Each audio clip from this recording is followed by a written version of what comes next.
A powerful black attorney brought down the racist chief of police who had cruelly and unjustly humiliated his father. Years ago, a man stood in front of a convenience store in Detroit, wiping his brow under the hot summer sun, waiting for a friend to finish their shift. He didn't know that the next few moments would change everything, would crush him and his family's dignity in a way that would leave scars for years. As he stood there, a police cruiser pulled up, and out stepped the chief of police, a man who had made it his mission to exert power over the community, to remind them who was in control. "You don't belong here," the chief said, his voice cold and laced with disdain. "Hands behind your back. Now." The man blinked in confusion. "I'm not doing anything wrong. I'm just waiting for my friend," he replied, his tone calm, but his hands trembling as they slowly raised, palms open, showing he had nothing to hide. "Sure you're not," the chief sneered, stepping closer, his face inches away. "We've had a string of thefts here, and you're exactly the type we're looking for." The accusation hit like a punch. Suddenly, the man's world spun as he felt himself shoved against the hood of the car, the metal scorching hot under his cheek. He was cuffed, humiliated, dragged to the station in broad daylight, all under the watching eyes of the community, treated like a criminal when he hadn't done a thing wrong. Please, there must be some mistake," he stammered as he was pushed into the back of the police car, the chief's eyes boring into his, full of contempt. But there was no mistake. This was a message that he wasn't welcome, that his kind wasn't welcome. The news spread fast. By nightfall, whispers turned into harsh truths. The man was booked, his fingerprints taken, and a mugshot plastered on the front pages with the headline, "Suspected Thief Arrested at Local Store." A lie, a fabrication orchestrated by the chief, all to send a message, to strip him of his dignity.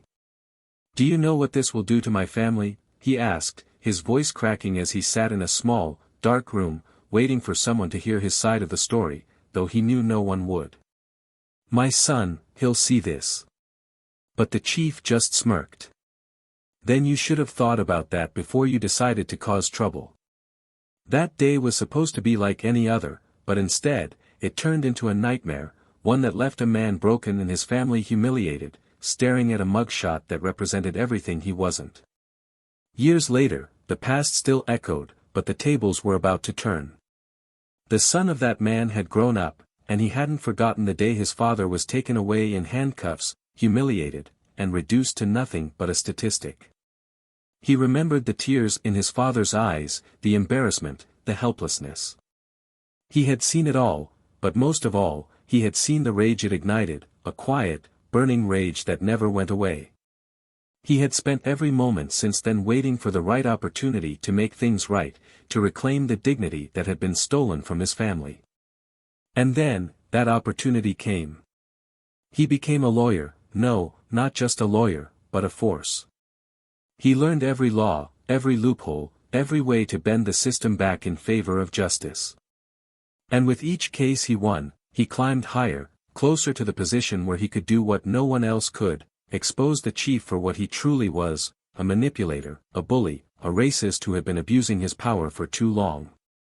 Their paths would cross again, but this time, it wouldn't be on a street corner or in a cold interrogation room. It would be in a courtroom, under bright lights, in front of cameras, where the truth would be stripped bare. The chief didn't see it coming. He had become so accustomed to the taste of power, to the ability to control narratives, to silence those who dared to speak against him, that he never thought the son of the man he humiliated all those years ago would have the power to take him down. He didn't even recognize him at first, but that changed quickly when they locked eyes in the courtroom. The smirk that once graced the chief's lips faltered as he saw that same burning rage, now sharpened with years of preparation and determination.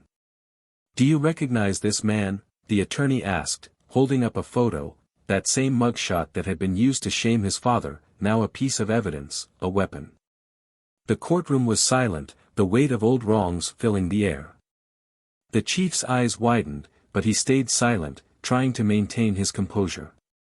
"I've processed hundreds of people. How am I supposed to remember one face?"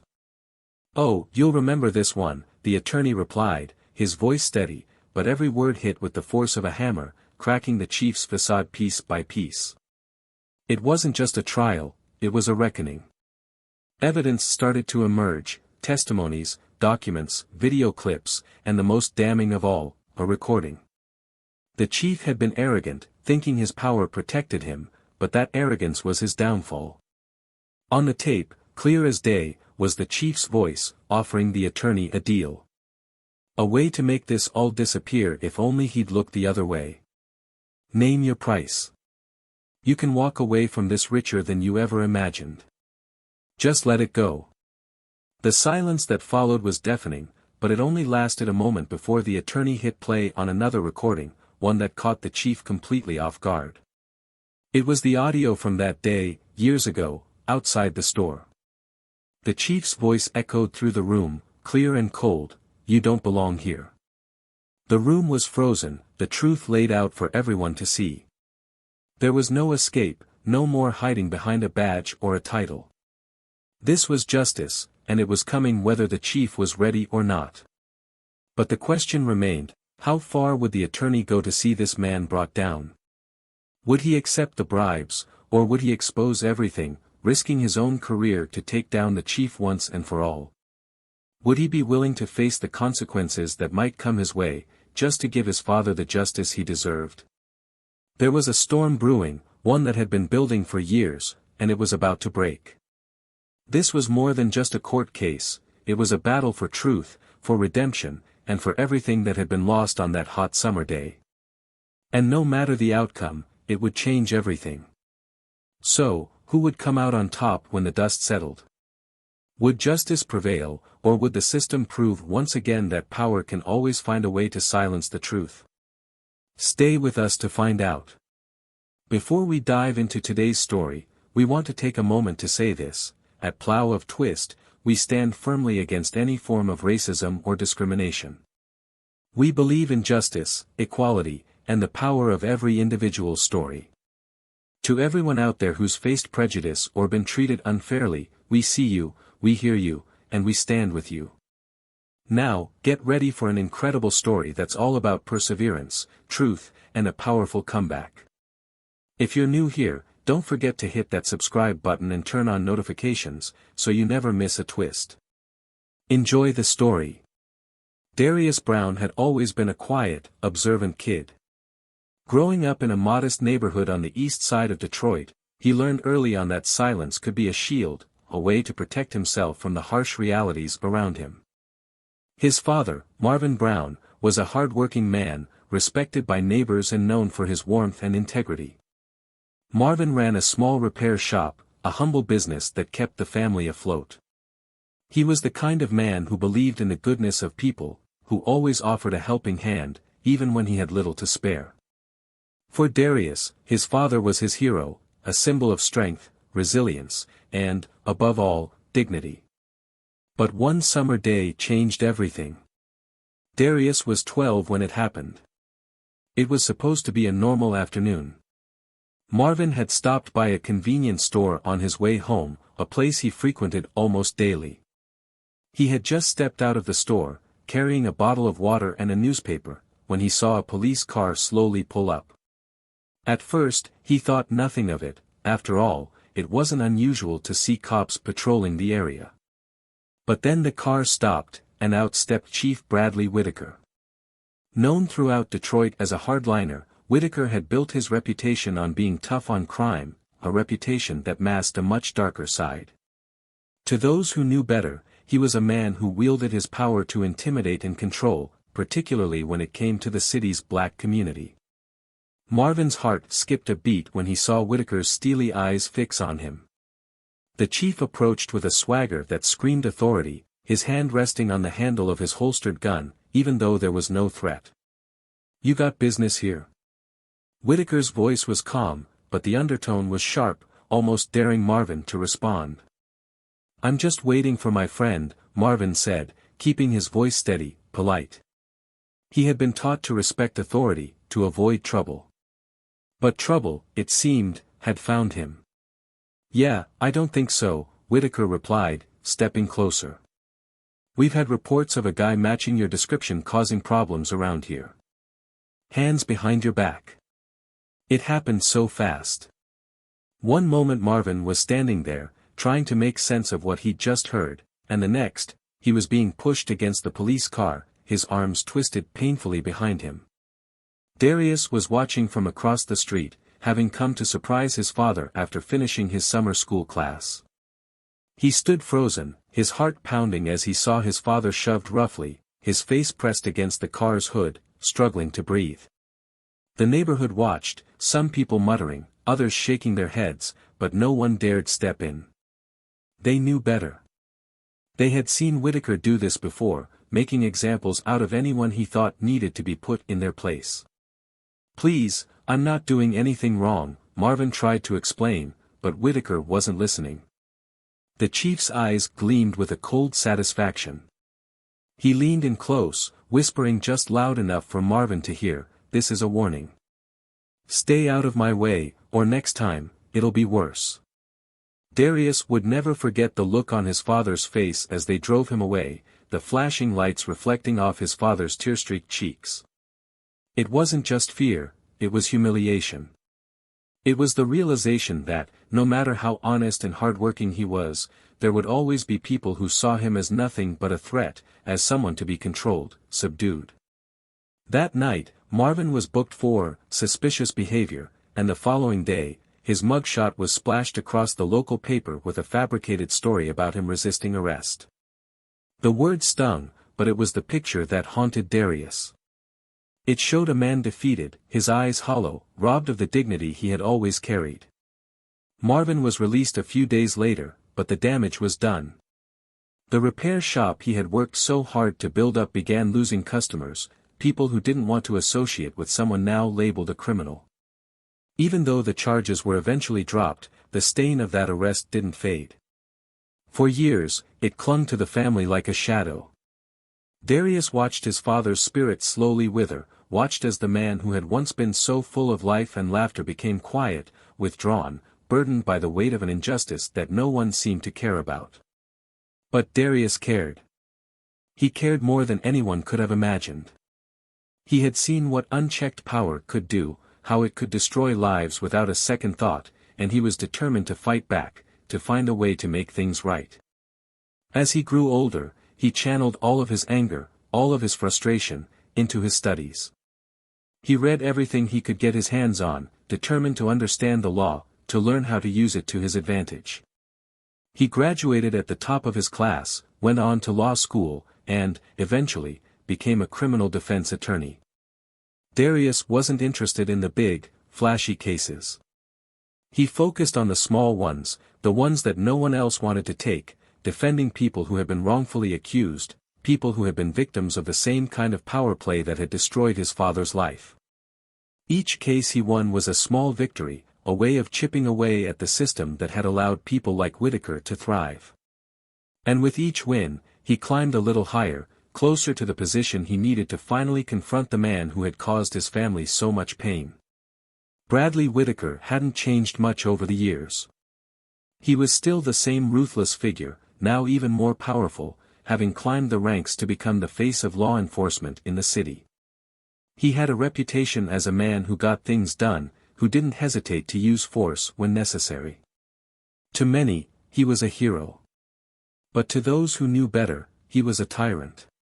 Darius knew this, and he also knew that the only way to bring Whitaker down was to play his own game, to be patient, to gather evidence, to strike when the time was right.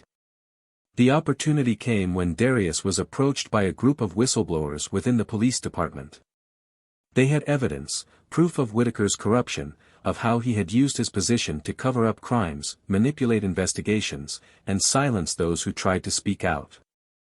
It was a goldmine, and Darius knew exactly what to do with it. He began building his case, piece by piece, methodically, carefully, knowing that he couldn't afford any mistakes. But Whitaker was no fool. He had heard whispers, had seen Darius's name pop up in cases that challenged the police department, and he began to dig, to find out who this young attorney was and why he seemed so intent on making enemies. When Whitaker finally realized who Darius was, the son of the man he had humiliated all those years ago, he knew this was personal. And that made him nervous. The stage was set. Darius had everything he needed to take Whitaker to court, to expose him for what he truly was. But as he prepared to face off against the man who had destroyed his family, he knew this wasn't just about justice.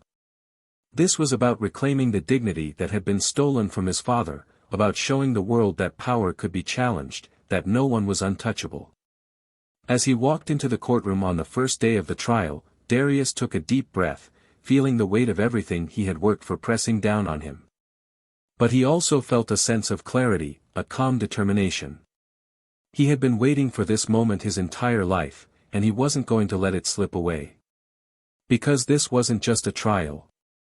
This was his chance to make things right, to show that sometimes, no matter how long it takes, justice can still be served. Darius sat alone in his office late at night, the city lights of Detroit flickering through the window. He was surrounded by stacks of files, photographs, and audio recordings, each piece of evidence meticulously organized. He had spent years gathering it all, and now, with the trial against Chief Bradley Whitaker only days away, it was time to bring everything together. The case had grown larger than he initially expected. It wasn't just about what happened to his father anymore. Whitaker's name was linked to a web of corruption, deceit, and abuse of power that extended far beyond that single incident. Darius knew that if he was going to bring the chief down, he needed to expose the full scope of his wrongdoing. The next morning, Darius met with a key witness, Michael, a former officer who had decided to come forward with information. They sat across from each other in a dimly lit diner, tension thick in the air. Michael's hands trembled slightly as he spoke, but his voice was firm. "I never thought I'd be sitting here, talking to someone like you," Michael began, his eyes avoiding Darius's. "But after what I saw, I couldn't keep quiet anymore. He's been doing this for years, bending the rules, manipulating cases. If anyone got in his way, he made sure they paid for it." Darius nodded, encouraging him to continue. "Why now, Michael? Why speak out after all this time?" Michael hesitated, his eyes glassy with the weight of memories. "Because he did the same thing to me. I thought if I just kept my head down, followed orders, I'd be fine. But then I found out he was using me, using all of us, to cover up his messes. I can't live with that anymore." He slid a USB drive across the table. "There's more on here. Phone calls, reports, things you're going to want to hear." Darius took the drive, gripping it tightly as if it contained the key to everything. "I promise, Michael. This isn't just about taking him down, it's about making sure no one else goes through what my family did. Or what you did." Michael's expression softened, and for the first time that morning, he met Darius's eyes. "I hope you know what you're getting into. He won't go down without a fight." Darius smiled, though there was no warmth in it. "I'm counting on it." As the trial approached, Whitaker began to feel the pressure. He wasn't used to being on the defensive. For years, he had been untouchable, the man who could do no wrong in the eyes of the city. But Darius had changed that narrative. For the first time, people were starting to question his actions, to dig deeper into his past. And Whitaker knew that if Darius succeeded, everything he had built would come crashing down. So he did what he always did when he felt threatened, he tried to buy his way out. Late one evening, as Darius was preparing to leave his office, his phone rang. The voice on the other end was smooth, familiar. "Mr. Brown, we need to talk." "I don't have anything to say to you, Chief," Darius replied, keeping his tone steady. "Oh, but I think you'll want to hear this," Whitaker continued, a hint of arrogance creeping into his voice. "Let's just say I'm willing to make this whole situation disappear. You drop the case, and I can make sure you're taken care of, very well taken care of."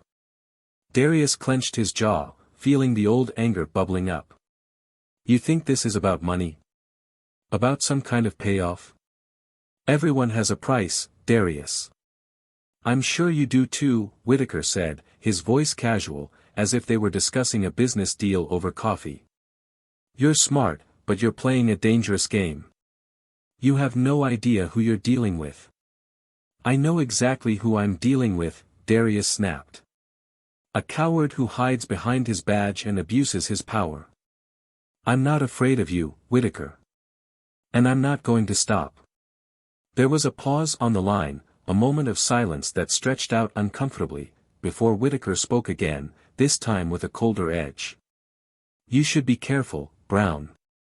You've made a lot of noise, but all it takes is one wrong move, and everything you've built could disappear. Think about it.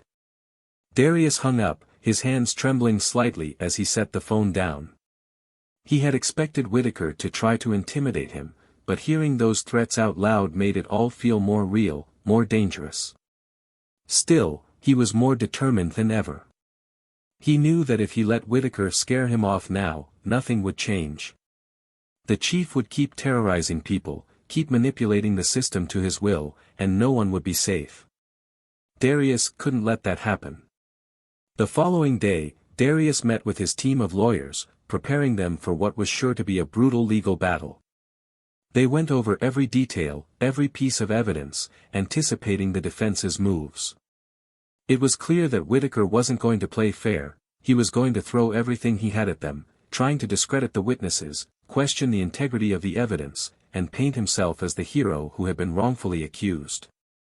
He's going to attack us from every angle, said Karen, one of Darius's colleagues, as they reviewed the case files. We need to be ready. We are ready, Darius replied, his voice steady. This isn't just about winning. It's about exposing the truth. We've got witnesses, documents, recordings, everything we need. He's not going to get away this time. But as they continued to strategize, Darius couldn't shake the feeling that Whitaker had something up his sleeve. The chief was too confident, too composed, even as the walls were closing in around him. Darius knew he was hiding something, and he was determined to find out what it was before the trial began. The trial opened to a packed courtroom, the seats filled with reporters, community leaders, and curious onlookers. Whitaker sat at the defense table, flanked by his lawyers, his expression unreadable. He glanced around the room, his eyes finally settling on Darius. There was no smile, no acknowledgement, just a cold, steady gaze that lingered for a moment before he turned away. Darius stood up, addressing the court with a calm authority. Ladies and gentlemen, what you're about to hear is not just a case about one man's actions. It's about a system that has allowed those actions to go unchecked, about a man who has used his power to hurt the very people he was sworn to protect. Today, we're going to show you the truth. As the first few days of the trial unfolded, it became clear that Darius wasn't exaggerating. Witness after witness came forward, each telling their own story of how Whitaker had abused his authority. Some spoke of wrongful arrests, others of evidence tampering, and there were even stories of bribes paid to keep certain incidents quiet. The evidence was overwhelming, and yet, Whitaker didn't seem fazed. He sat there, calmly watching as his empire crumbled around him, as if he was waiting for something, waiting for the moment when he could turn it all around. Darius knew that whatever Whitaker was planning, it was going to be big. He could see it in the way the chief carried himself, the quiet confidence that suggested he had a card up his sleeve, a card he was waiting to play at just the right moment.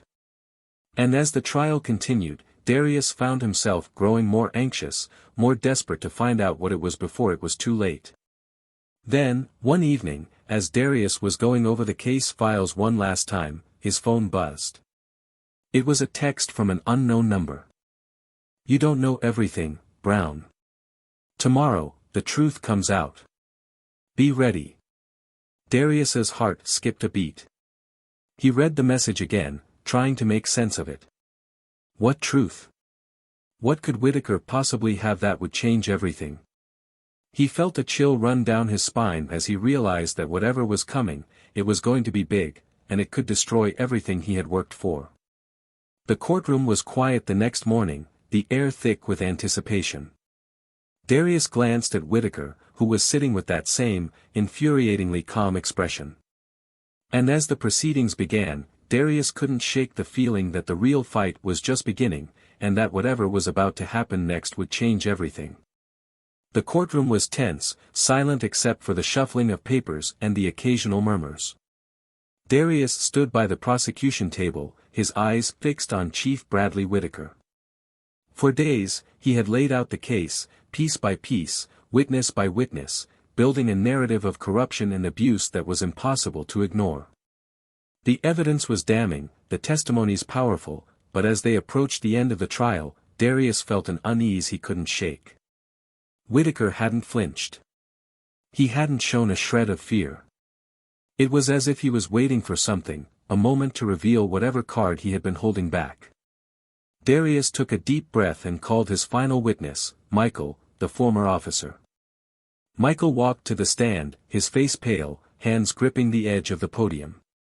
He had already given his testimony about Whitaker's tactics, the threats, the manipulation, but this was different. Darius needed him to confirm something crucial, something that could seal the case once and for all. Michael, Darius began, his voice steady, you mentioned that Chief Whitaker instructed you to manipulate reports, to hide evidence. Can you tell the court how he communicated those orders to you? Michael glanced at Whitaker, who was watching with an unnerving calm.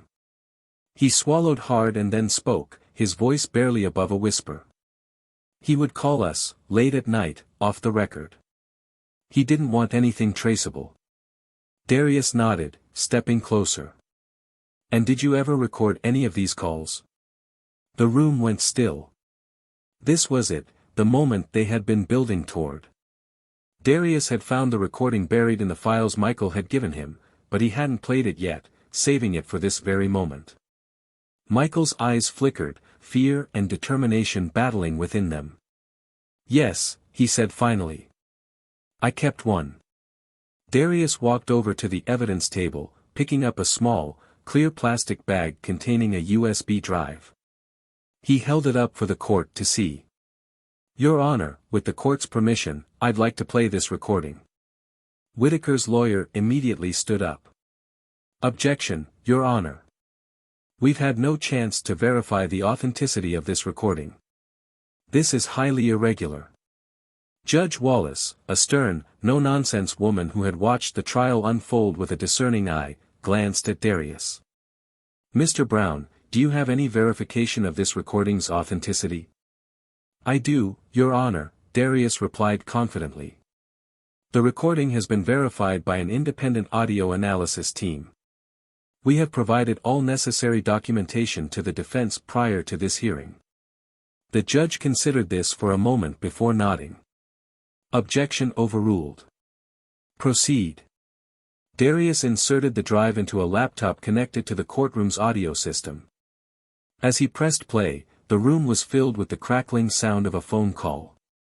Then, Whitaker's voice emerged, clear, authoritative, and cold. Listen, I don't care how you do it, but that report needs to disappear. We've got eyes on us, and I'm not about to let some punk lawyer think he can take me down. Make it go away, or I'll make you regret it. The silence that followed was suffocating.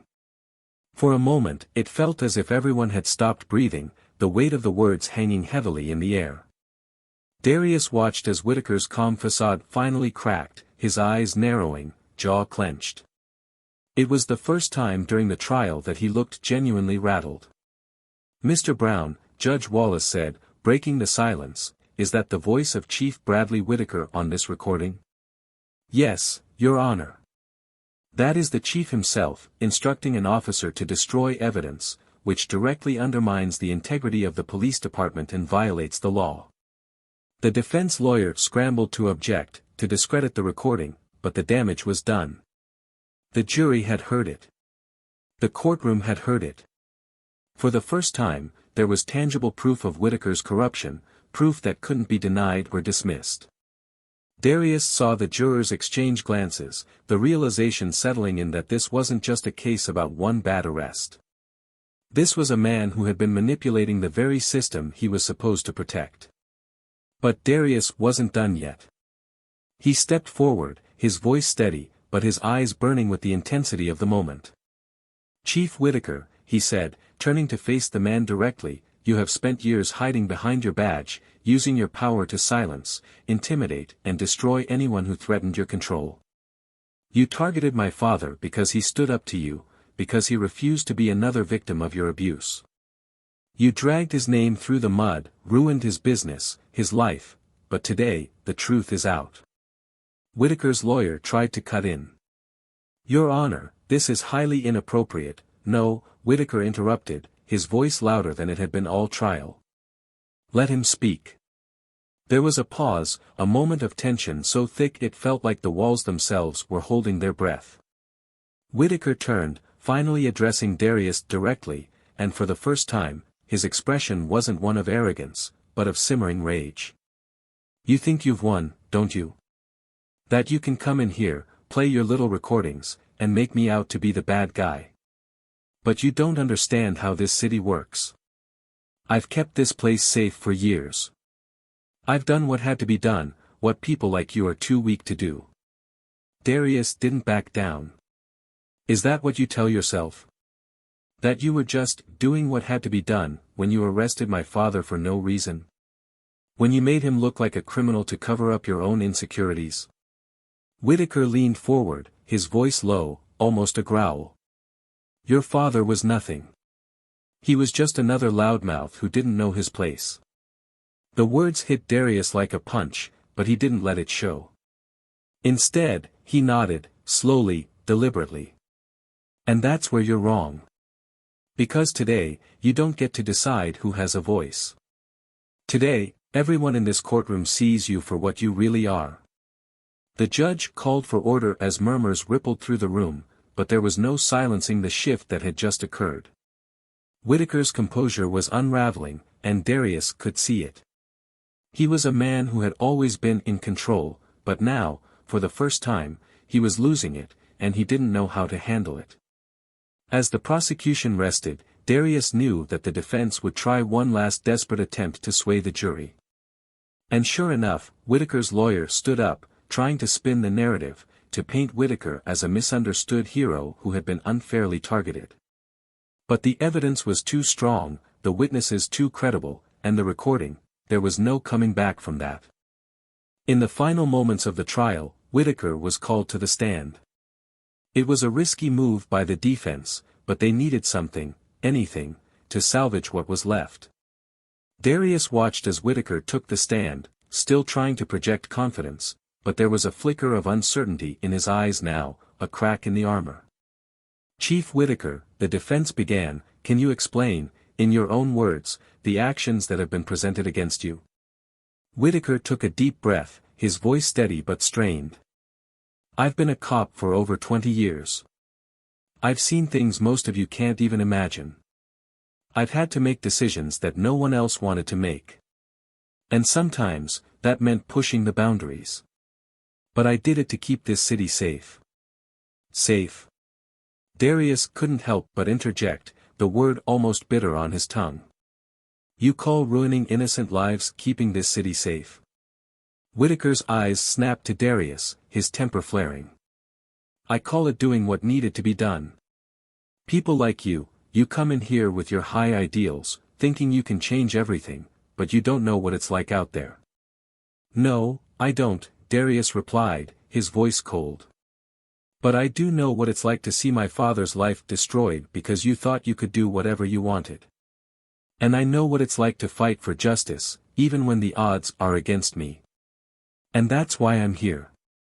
The room was silent, the weight of the moment pressing down on everyone. Whitaker opened his mouth to respond, but then, he closed it again, as if realizing that no words could undo what had been said. He had spent his whole career controlling the narrative, but today, that control had been shattered. And for the first time, it was Darius who had the power. As the jury began their deliberations, the entire courtroom seemed to hold its breath, waiting for the outcome that would decide not just the fate of one man, but the future of justice in a city that had seen too much corruption. Darius didn't know what the jury would decide, but he knew one thing, he had done everything he could, and for the first time since that awful day when his father was arrested, he felt a sense of peace. Because no matter what happened next, the truth was finally out. The tension in the courtroom was suffocating. Every eye was on the jury, watching, waiting for them to return with the verdict. Darius stood by his table, his hands clasped together, but his mind was racing. He could feel the weight of everything that had led to this moment, the years of preparation, the late nights sifting through evidence, the quiet fury that had driven him to keep going when it felt like the system was impossible to fight. It all came down to this. Whitaker was seated at the defense table, still as a statue. His lawyer whispered something to him, but he didn't respond. The calm, almost smug confidence that he'd carried through the trial had faded, replaced by a grim determination. It was as if he was trying to will the outcome to go his way, to somehow bend reality one last time to suit his needs. Finally, the door to the jury room opened, and the foreman stepped out, holding a folded piece of paper.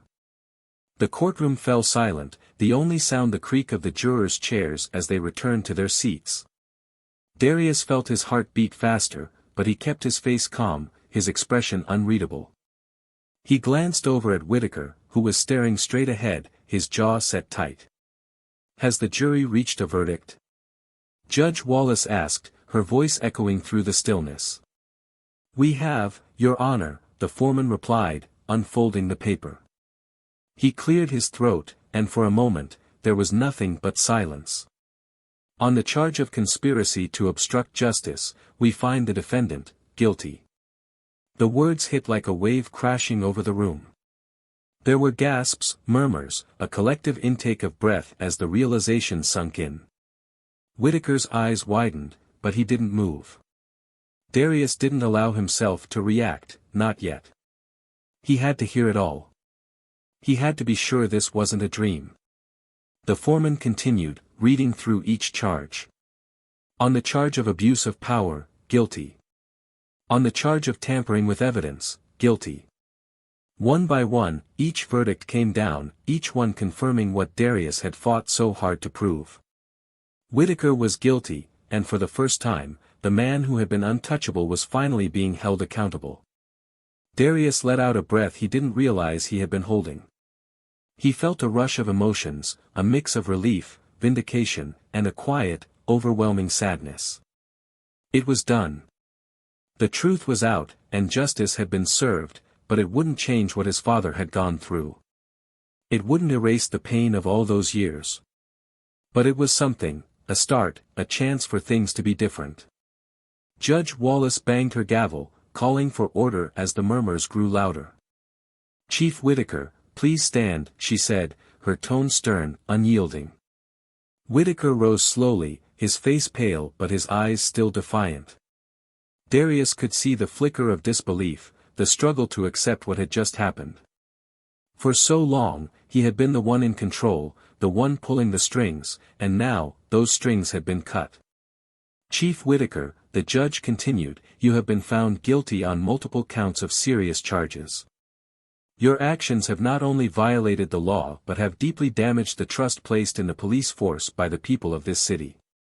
This court will reconvene for sentencing, but let me be clear, there is no place for abuse of power in this justice system, and you will be held accountable." As she spoke, Whitaker's lawyer leaned in, whispering frantically, but Whitaker ignored him. Instead, he turned to Darius, his eyes narrowing, and for a moment, it was as if there were only the two of them in the room. "You think this changes anything?" Whitaker said, his voice low, barely more than a hiss. "You think you've won because you got a few people to believe your story? This city doesn't care about your so-called justice. People like me, we're the ones who keep it running." Darius stepped closer, closing the distance between them. "People like you are the reason this city needs justice," he said, his voice steady, but each word was laced with the emotion he had been holding back. "You think you're untouchable, that you can do whatever you want because of that badge. But look around, Whitaker. It's over. You're over." Whitaker's lips curled into a sneer. "You're naive, Brown. You really think I'm the only one? Take me down, and there'll be 10 more just like me. This city doesn't change. It's built on people like me, and you're just a fool trying to fight the inevitable." For a moment, Darius felt a flicker of doubt. Whitaker's words were harsh, but they weren't entirely wrong. The system was broken, and taking down one corrupt cop wouldn't fix everything.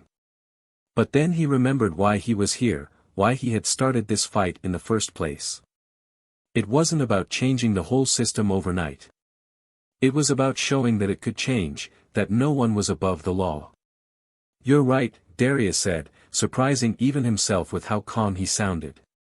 "There will always be people like you. But every time someone like me stands up, it makes it harder for you to get away with it. And that's how change starts. One fight at a time." The judge called for silence, and Whitaker was led away, his hands cuffed, the same way he had once humiliated others. For a moment, as he was escorted out, Whitaker glanced back at Darius, and there was a flicker of something in his eyes, fear, perhaps, or maybe just the realization that he had lost. Darius met his gaze, unflinching, until the doors closed behind him. As the courtroom began to clear, Darius felt a hand on his shoulder. He turned to see Michael, the former officer who had risked so much to testify.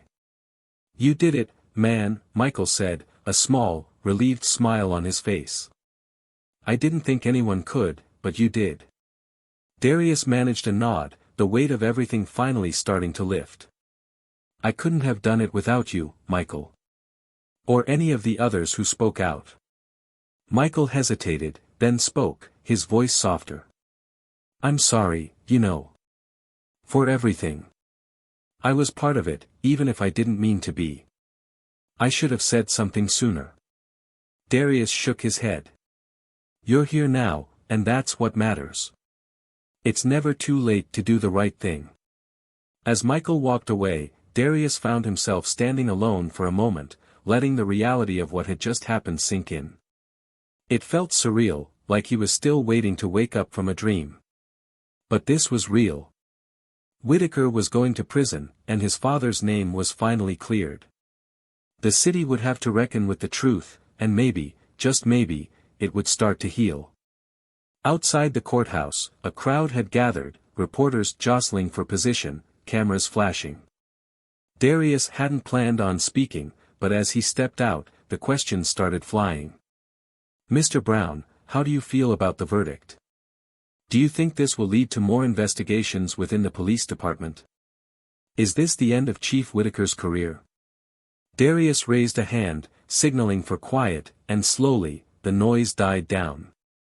He looked out at the faces in the crowd, at the people who had been following the case, hoping for justice. This trial wasn't just about one man, he began, his voice strong, but with a softness that carried over the noise. It was about showing that no one is above the law. That if you abuse your power, you will be held accountable. Today was a victory, but it's only the beginning. There's still so much work to do. But if we keep fighting, if we keep standing up, then I believe we can make this city a place where everyone is treated with dignity and respect. As he spoke, the crowd grew quiet, hanging on to his every word. And for a moment, Darius saw a glimpse of what could be, a city where people didn't have to live in fear, where justice wasn't just a word, but a reality.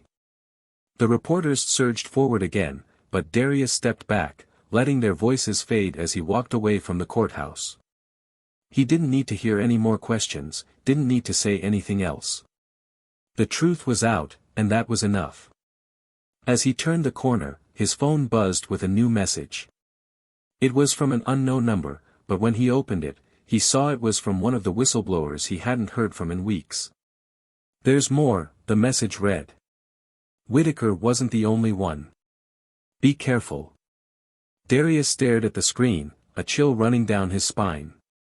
The battle was over, but the war, it seemed, was just beginning.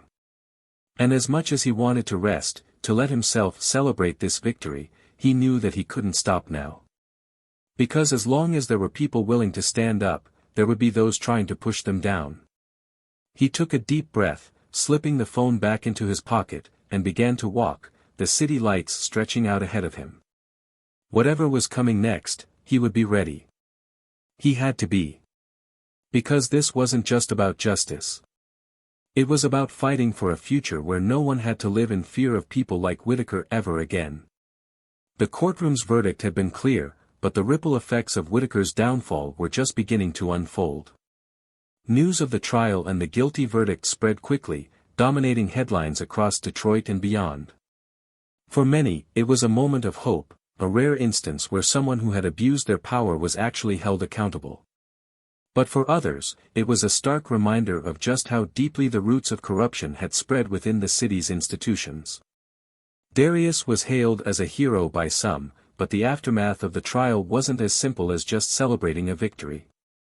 As he stepped out of the courthouse the next morning, the air felt heavier, as if the city itself was holding its breath, waiting to see what would happen next. Darius had barely made it back to his office when his phone buzzed with another message. This time, it wasn't a congratulatory text, but a warning. "You stirred up a lot of trouble, Brown. Watch your back." He stared at the screen, the words glowing in the dimly lit room. He had known from the start that taking down someone like Whitaker wouldn't be easy, and that it would make him enemies, but the reality of it was sinking in more deeply now. Whitaker wasn't just a man, he was a symbol of a system that protected its own. And by taking him down, Darius had threatened the foundation of that system. There were people who wanted things to stay the way they were, people who would fight to keep the truth buried, no matter the cost. Darius sat back, running a hand over his face. He had received more messages like that one over the past few days, vague threats, warnings to back off.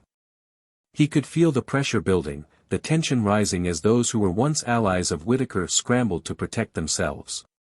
But he also knew that he couldn't afford to back down. Not now.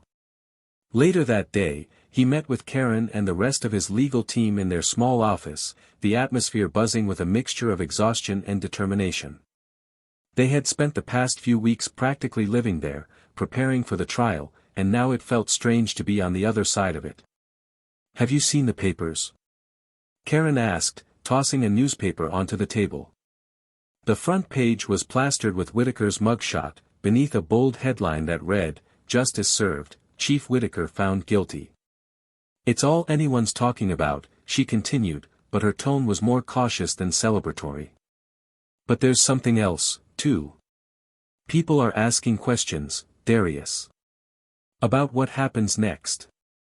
About who else was involved." Darius nodded, already knowing where this conversation was going. "It's not over, is it?" he said quietly. "No," Karen replied, her voice heavy with the weight of the truth. "Whitaker was just the beginning. If he was as connected as we think, there are more people, maybe higher up, maybe in different parts of the city. They're going to come after you. They're going to try to discredit you, or worse." "What do you suggest we do?" one of the junior lawyers asked, his voice nervous.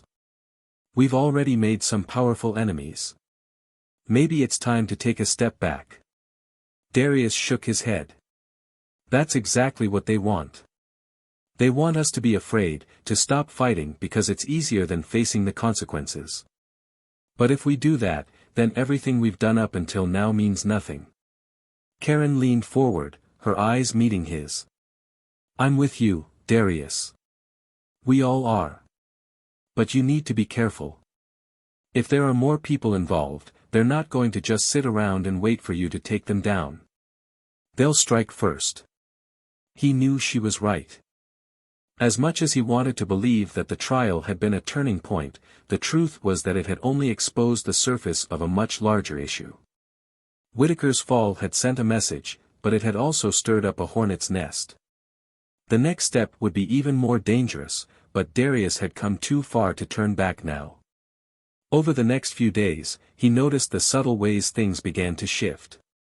A couple of local news outlets that had been supportive during the trial started running stories questioning Darius's motives, implying that he had used the case for personal gain. Some of the witnesses who had testified began receiving anonymous threats, and a few even retracted their statements, claiming they had been coerced into speaking out. It was clear that someone was orchestrating a campaign to undermine everything Darius had achieved. One evening, as he was leaving his office, Darius found a familiar figure waiting for him outside. Michael, the former officer who had been a key witness, stood by the curb, his expression tense. "I need to talk to you," he said, his voice low. Darius glanced around, noticing how quiet the street was. "What's going on, Michael?" Michael hesitated, looking over his shoulder as if he was being watched. "I got a call last night," he said finally. "From someone in the department. They told me to stay out of this, to keep my mouth shut, or else." "What did they say?" Darius asked, his heart sinking. "They said I'd end up like Whitaker. Or worse. They said this wasn't over, and that if I kept talking, they'd make sure I regretted it." For a moment, Darius felt a cold rush of fear. He had known there would be pushback, but hearing it laid out so bluntly was another thing entirely. He had put so much faith in the idea that the truth would prevail, that exposing the lies would be enough. But now, it was clear that there were still people willing to do whatever it took to keep the truth hidden.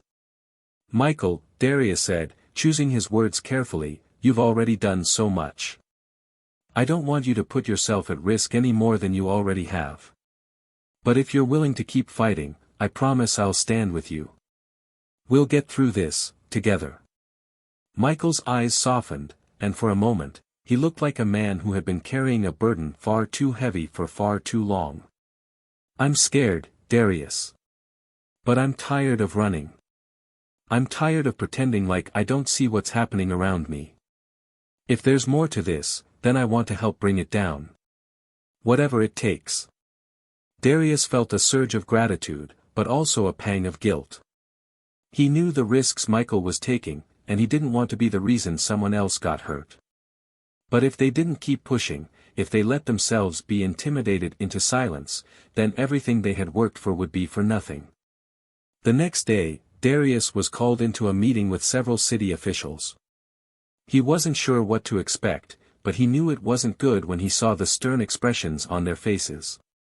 One of the officials, a man in a dark suit who introduced himself as Deputy Mayor Lawson, didn't waste any time getting to the point. "Mr. Brown, we've been following the developments of the Whitaker case very closely," Lawson began, his tone measured, but there was an edge to it.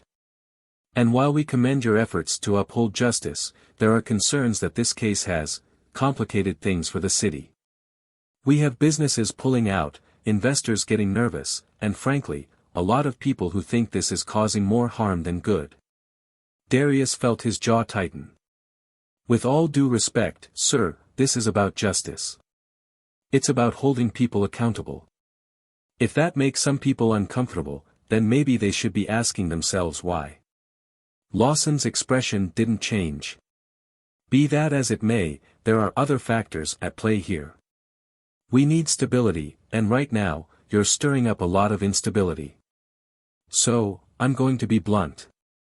We'd appreciate it if you would consider stepping back. Let the city handle this from here." For a moment, Darius just stared at him, trying to process what he was hearing. "You're asking me to stop," he said, incredulous.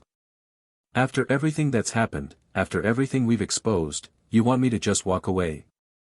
"We're not asking, Mr. Brown," Lawson replied, his voice cool. "We're telling you. There's more at stake here than you realize, and if you keep pushing, you're going to make things very difficult for yourself. For your team. For anyone who's been working with you." Darius felt a cold fury rise within him, but he forced himself to stay calm. "I'm not going to stop," he said, his voice firm. "You can try to intimidate me, you can try to threaten me, but I won't stop until the truth is out. All of it." Lawson's eyes darkened, and for a moment, there was a flicker of something that looked almost like pity. "Then I hope you're prepared for the consequences. Because this is bigger than you, Mr. Brown. And if you keep pushing, it's not just your career that's going to be on the line. It's your life." As Darius walked out of the meeting, his heart pounded with a mixture of anger and fear. He knew now that this wasn't just about Whitaker. There were people in positions of power who were desperate to keep their secrets hidden, and they were willing to do whatever it took to silence him. But even as the stakes rose, Darius felt a renewed sense of purpose. He had come this far, and he wasn't about to let them scare him into giving up. The city might have been against him, but he had the truth on his side. And that was something they couldn't take away. The city of Detroit watched with bated breath as Darius Brown stepped back into the courtroom, not as a prosecutor but as a witness to the aftermath of his fight. It had been weeks since Whitaker was found guilty, and in that time, everything had changed. The trial had cracked open the facade that had protected people like Whitaker for years, revealing a network of corruption that extended far beyond a single man. It was like watching the city shed an old, rotten skin, and while it was painful, it was also the beginning of something new. But with that change came resistance. The threats had continued, the whispers growing louder. Darius's decision to keep pushing despite everything had earned him admiration from some, but hatred from others. The night after his meeting with Deputy Mayor Lawson, Darius received a package at his office. Inside was a single piece of paper with 3 words scrawled across it: "Last chance, stop." Darius knew it was a warning, a final attempt to scare him into silence. But as he held that piece of paper, he thought of his father, of the way Marvin Brown had been humiliated and made to feel powerless, and he knew there was no stopping now. So he did what he always did, he called a press conference. Standing on the steps of the courthouse, facing a sea of reporters and cameras, Darius spoke directly to the people who had been watching, waiting. "I know that some of you want this to end," he said, his voice carrying over the noise. "I know that there are those who think that if we just stop asking questions, everything will go back to normal. But the truth is, there's no going back. We've come too far. And the only way forward is to keep shining a light on what's wrong, to keep demanding justice, even when it's uncomfortable, even when it's dangerous." The press conference sent shockwaves through the city. It was a declaration of defiance, a promise that he wouldn't back down, no matter the cost. And that was when the unexpected happened.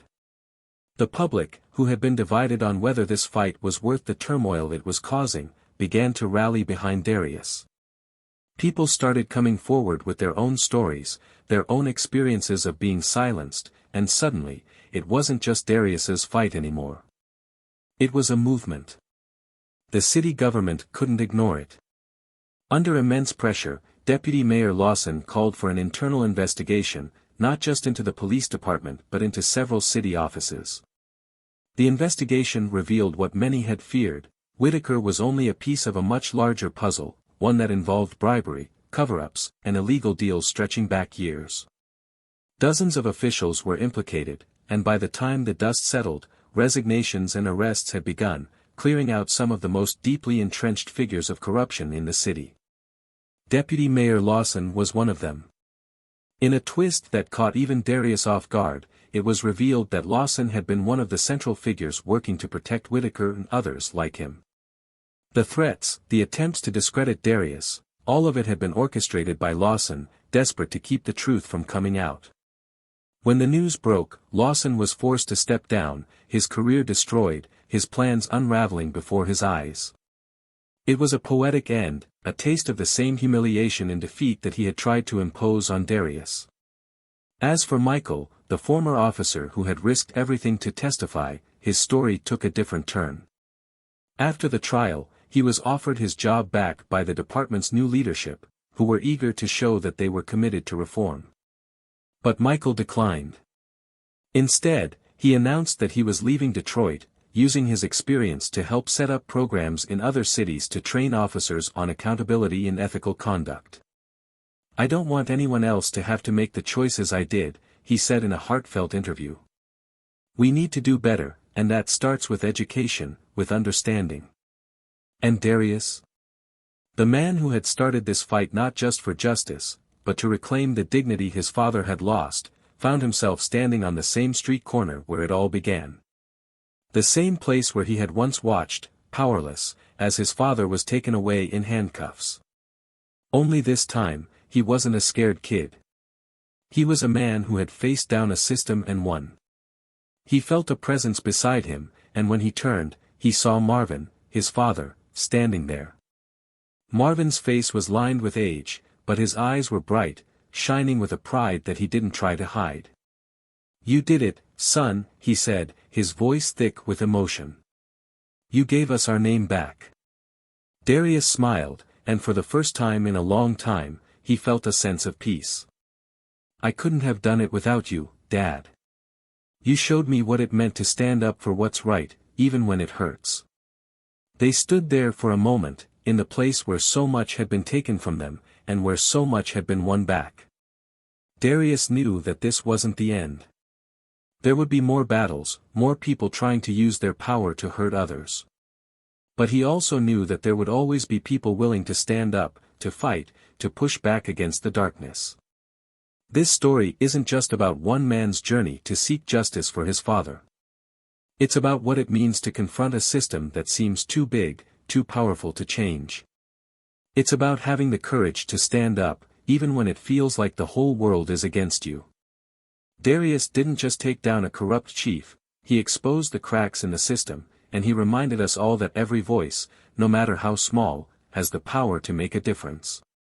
Have you ever felt powerless, like the odds were stacked against you, and that nothing you did would make a difference?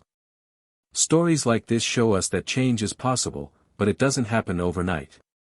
It takes courage, it takes perseverance, and most of all, it takes people who are willing to say, "No more." What did this story mean to you? Did you see parts of yourself in Darius, or in those who tried to silence him? We want to hear from you.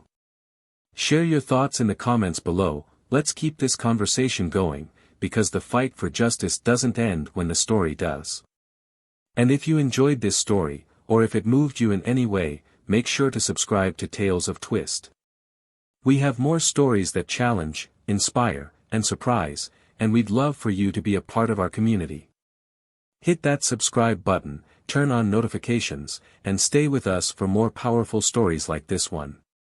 Thank you for watching.